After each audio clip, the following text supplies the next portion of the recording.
শুভ দুপুর বন্ধুরা। আজকে দুপুরের মেনু নিয়ে চলে এলাম।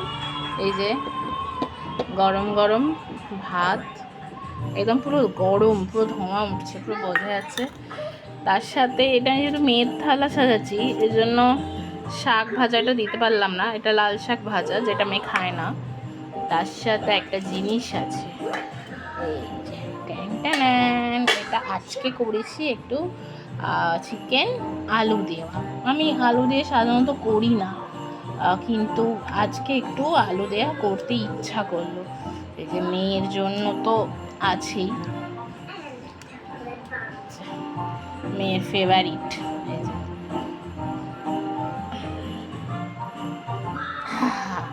পুরো ধোঁয়া উঠছে, এই পুরো ঘেটে গেল।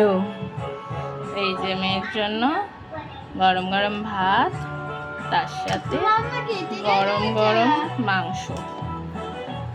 কাই দিয়ে দিই। কে কে খাবেন বন্ধুরা চলে আসুন। এই যে মেয়ে এখন খাবে। এটা কেমন লাগলো জানাবেন। আজকে আমার এইটুকুই রান্না, তার সাথে লেবু আছে, নুনটা পুরো কেটে গেছে। মেয়েটাকে ভাতটা আবার মেখে দিতে হবে। পুরো ধোঁয়া ওঠা গরম গরম চিকেন আর ভাত। কেমন লাগলো বন্ধুরা অবশ্যই জানাবেন। টাটা।